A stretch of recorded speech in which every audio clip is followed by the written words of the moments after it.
C'est pas un homme sympathique, c'est une évidence, mais c'est pas Hitler. Voilà, il n'a pas encore tué 6 millions de juifs. Voilà, en revanche, les Ukrainiens étaient bien partis.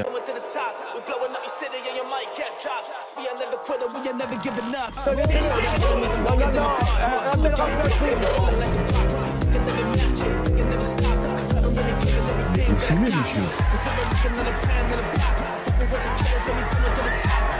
Le football, il a changé. Oui, peut-être. Ouais, c'est Laurent Delamousse, bienvenue aujourd'hui pour une nouvelle vidéo et j'espère que tout le monde va bien. Messieurs, dames, je ne sais absolument pas de quoi on va parler aujourd'hui. Donc je vais prendre mon téléphone, regarder, et on se retrouve juste après. On va donc parler de Pascal Pro, on va parler d'Aquababe, on va parler de Cyril Hanouna, on va parler de la Foire du Trône et de bien d'autres sujets encore. Mais avant de partir pour cette nouvelle vidéo, j'ai une annonce à vous faire. Ouais, j'ai créé une nouvelle chaîne, une troisième, vous allez me dire putain tu nous saoules, et vous avez raison. Une chaîne qui s'appelle le Bronx de Mousse. Comme son nom l'indique, ça va être un petit peu le Bronx. Alors vous êtes nombreuses et nombreux à me dire on est là, on te soutient Mousse, etc. Moi je vous crois. Mais il faut le prouver maintenant. Abonnez-vous à la chaîne. Le lien est en description et en commentaire épinglé. Allez vous abonner. C'est obligatoire. S'il vous plaît. Alors vous êtes sûrement en train de vous dire, attends, si on fait un truc pour toi, qu'est-ce que tu vas faire pour nous? C'est une bonne question. Et ce que je m'engage à faire, c'est à vous faire kiffer. Je vais tout faire pour vous faire kiffer. Déjà, vous allez me voir différemment. Voilà, dans les vidéos, il y a un contexte, du sérieux. Dans la vraie vie, je suis pas exactement comme ça. Bon, il n'y a pas de mytho non plus, mais forcément, dans la vraie vie, je suis un peu plus fun. Là, tu vois que j'ai 36 ans. Quand tu dis je suis fun, c'est que t'es vieux. Je suis vieux. Non, mais par exemple, je suis parti au ski, bam, j'ai fait un petit vlog. Je vais le poster. Il y aura des vlogs de la préparation du combat concernant l'Influence Fight Club 1. Samedi, par exemple, je pars à Doha. Je vais vlogger le parc aquatique le plus hardcore au monde. Ensuite, on va à Abu Dhabi. Là-bas, on va faire le parc Ferrari avec l'attraction la plus rapide au monde, 240 km/h. Je vais vlogger ça aussi. Ensuite, on va aller à Dubaï pour faire une formation pour arnaquer. Non, c'est pas ça. Ouais, je sais, on a 36 ans, on est fan des parcs aquatiques et des attractions. Je sais pas quoi vous dire, moi. Je sais ce que vous pensez et tout, mais moi, je suis d'accord avec vous. Ce parc-là aussi, pareil, ça va vlogger. Donc, abonnez-vous. On fait comme ça? Hyper bizarre de tendre la main à personne dans ma chambre. Ah, c'est un bureau. Un bureau. Avant de partir pour cette nouvelle vidéo, c'est le moment de soutenir la chaîne et moi-même en mettant votre plus gros pouce bleu, votre meilleur commentaire. On n'oublie pas de s'abonner et d'activer la cloche pour pas rater les prochaines vidéos. On fait le même sur la chaîne Mousse où vendredi commence une série de vidéos sur Jamel Debbouze. Ouais, je vais le faire. On fait pareil sur la chaîne Le Bronx de Mousse où vous aurez normalement le premier vlog dimanche, si j'ai un petit peu avancé sur mes vidéos. Lien en description et en commentaire épinglé. On me rejoint sur Instagram, sur TikTok, sur Twitch pour pas rater les lives du dimanche soir à 21h30. On va chercher à boire, manger, on se met à l'aise. Et moi, je m'occupe du reste. Commençons par parler de Pascal Pro, notre Pascalou national qui parlait de l'entourage de Gérard Miller.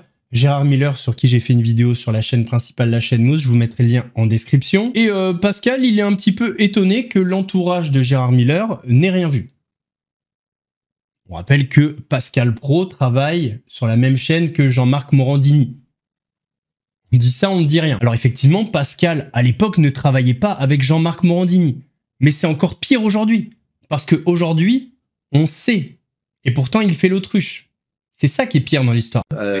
Un tel niveau de perversité chez un être comme Gérard Miller, Qui est présumé innocent. qui est présumé innocent, mais manifestement, les témoignages quand même... vous ne croyez pas que ses amis ne peuvent pas déceler qu'ils ont en face d'eux une âme noire? Je ne suis pas sûr. Ah bon? Moi, je ne pense pas. Je suis pas sûr. Je suis pas sûr qu'on connaisse l'intimité des... Ah bon? Non, je ne suis pas sûr. Je pense qu'on peut parfois avoir des très mauvaises surprises. C'est-à-dire que vous pensez que Mme Garrido ne savait pas ou ignorait...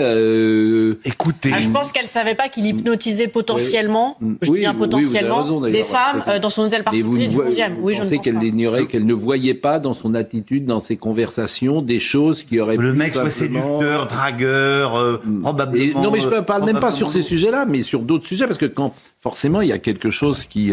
Écoutez, j'ai parlé d'âme noire, non? On remarquera également qu'avec Pascal Pro, il y a plein de choses à la carte, notamment la présomption d'innocence. Là, il y a des témoignages, donc pour lui, Gérard Miller est coupable. Par contre, Marine Le Pen est condamnée, mais pour lui, il y a toujours la présomption d'innocence. Sacré Pascal. Sur le plateau de LCI, Luc Ferry a fait sensation pas forcément dans le bon sens. L'ancien ministre de l'Éducation nationale a parlé du conflit entre l'Ukraine et la Russie et il a partagé sa position et sa position a énormément fait réagir. On a mis combien? 350 milliards de dollars d'armes. Je dirais pas pour rien. Ça a quand même empêché Poutine d'aller jusqu'à Kiev pour l'instant. Mais en tout cas pour que l'Ukraine perde la guerre et que l'Union européenne perde une guerre qu'elle n'a pas menée. Effectivement, voilà. Mais ferait partie de peut-être une position dans le cadre d'une cessation des hostilités. Là encore, c'est aussi extrêmement flou. Mais c'est très très flou. Donc invitez tous les intellectuels moralistes que vous voudrez, ils vous diront autre chose que moi. Mais moi, je suis plus proche du général parce que je regarde les choses en face et puis parce que je pense que c'est l'Ukraine qui a déclenché cette guerre avec la guerre du Donbass. Voilà, et que c'était une connerie monumentale que de déclencher en 2014 une guerre contre les russophones de l'Est et que ça ne pouvait pas bien se terminer. C'est une catastrophe qui était programmée à partir de 2014. Et là, c'est un petit peu ce qui s'était passé avec la Géorgie, où les Américains ont laissé croire aux Ukrainiens qu'ils pouvaient y aller, qu'ils allaient les aider. Ce qui est vrai, ils les ont aidés. Mais la vérité, c'est que la guerre du Donbass, elle a fait pratiquement 15 000 morts. Elle a été atroce. Il y a eu 6 000 civils massacrés par des milices ukrainiennes abominables. Et donc, ça ne pouvait pas bien se terminer. Pardon de dire ça, mais c'est tellement évident. C'est juste la réalité historique, c'est tout. Alors je sais que ça plaît pas à mes copains moralistes parce que de toute façon il faut dire que Poutine c'est Hitler, mais non, Poutine c'est pas Hitler. Poutine c'est un dictateur, c'est quelqu'un qui assassine ses opposants, c'est un KGBiste qui a pas digéré la mort du communisme, tout ça est vrai. C'est pas un homme sympathique, c'est une évidence, mais c'est pas Hitler. Voilà, il a pas encore tué 6 millions de juifs. Voilà, en revanche, les Ukrainiens étaient bien partis. Luc, abordons un tout autre sujet là aussi, sans transition, mais un sujet qui vous tient à cœur et qui pose question. Alors parlons maintenant de la foire du trône. J'y suis allé une fois dans ma vie. J'en garde un très bon souvenir, mais apparemment les choses ont changé. Depuis l'ouverture de la foire du trône cette année, eh bien la foire du trône n'a jamais aussi bien porté son nom. C'est la foire, mais encore la foire, c'est un petit peu sympathique. Là, quasiment tous les jours, il y a des règlements de compte. Des bagarres, il y a même des stands qui ont été pillés.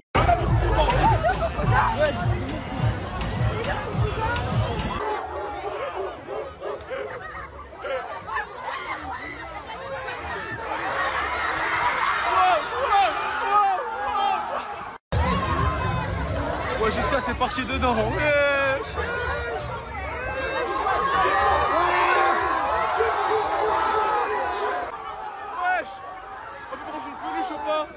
Oui, j'ai une peluche. J'ai une peluche. Oui, j'ai une peluche. Merci. Passez-vous. J'ai ma peluche. Voilà, j'ai ma peluche. Et donc, ces pillages et ces vols ont créé beaucoup de tensions entre les forains et les jeunes. On se rappelle que déjà l'année dernière, il y avait eu des problèmes. Alors, je ne peux pas vous montrer la séquence, mais il y avait des jeunes qui foutaient le bordel. Il y a un forain qu'on a mis un KO, mais un truc bien correct. Il a commencé à s'en prendre à un deuxième. Tous les forains sont arrivés, ils l'ont molesté. Bon, bref. Là, cette année, devant ces nouveaux incidents, la police est intervenue.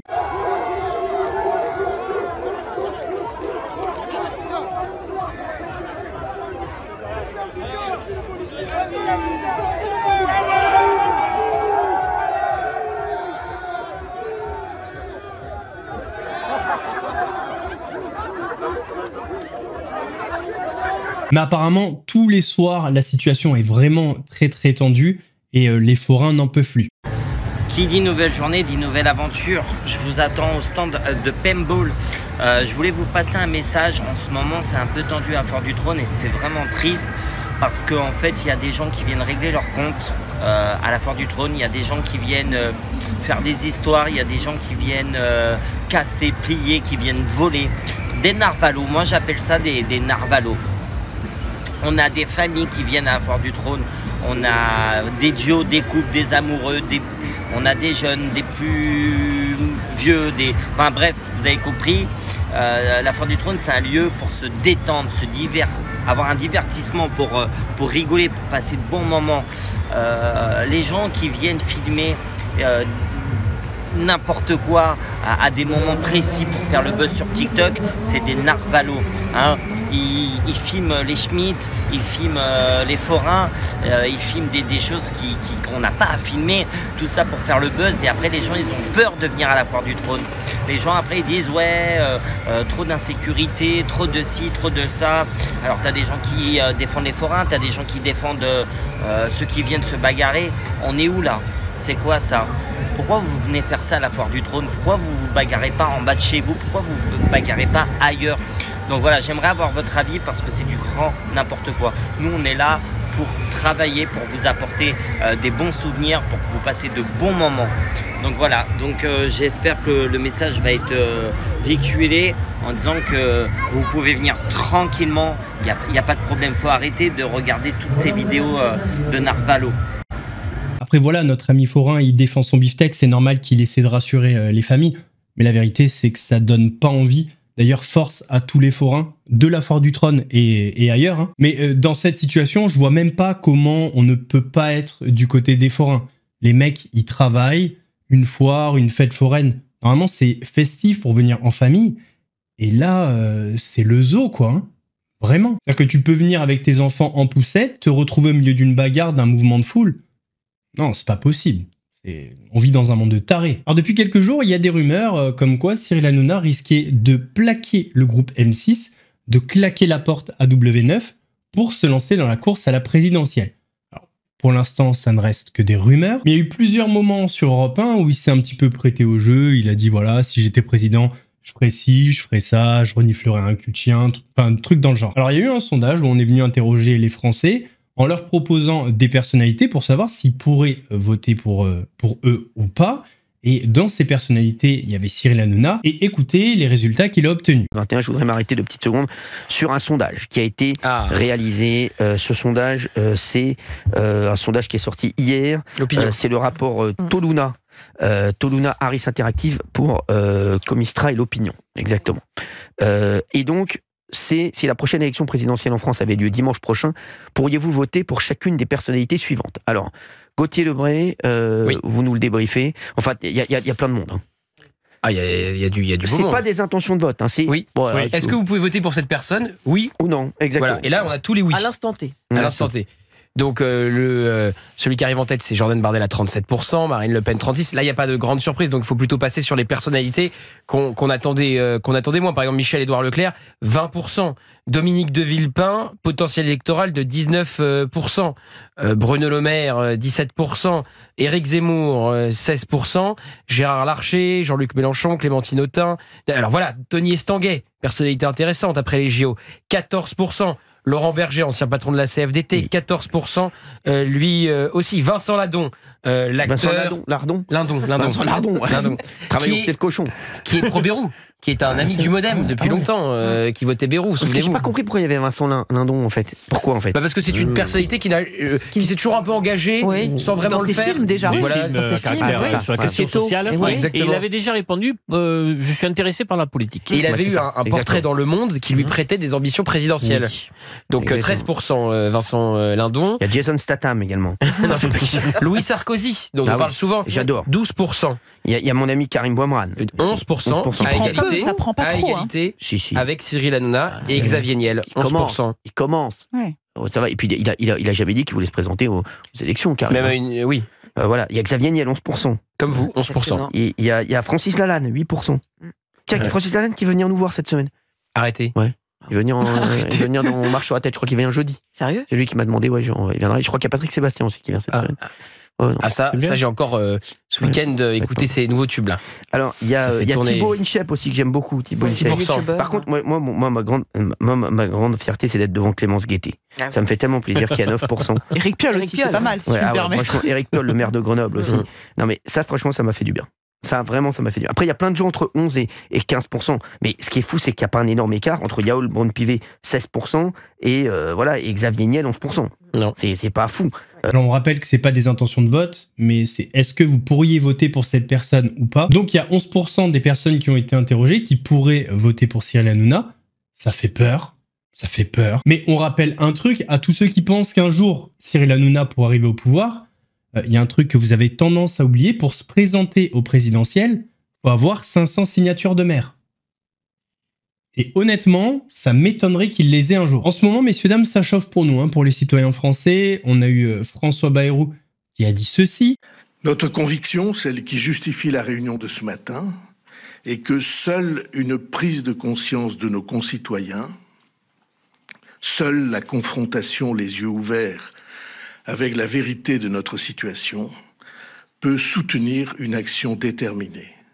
Rien ne serait possible sans leur soutien, et leur soutien ne viendra que de leur pleine information.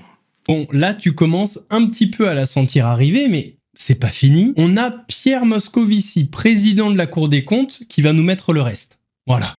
J'ai été ministre des Finances, il y a une douzaine d'années, je m'étais illustré par une formule sur le ras-le-bol fiscal. Je continue de penser que dans notre pays, on a aussi un taux de prélèvement obligatoire très élevé et qu'on ne peut pas continuer à utiliser en priorité le levier fiscal. Ça, je le crois. Et je dis aussi que c'est par des économies sur la dépense publique qu'on finira par résorber nos déficits et par maîtriser notre dette. Cela dit, est-il possible ou pas de s'abstenir, de s'affranchir de tout effort de prélèvement obligatoire? Je ne le promettrai pas aujourd'hui. Pourquoi? Pour deux raisons. D'abord parce qu'il y a des questions de rendement financier, et je ne sais pas exactement combien d'argent il faut trouver. Et la deuxième, c'est parce qu'il y a aussi des questions d'équité, de justice. Et puis, enfin, il y a une troisième raison, c'est comme les trois mousquetaires, qui est un problème de faisabilité politique. Il faudra trouver une majorité. C'est pas mon sujet.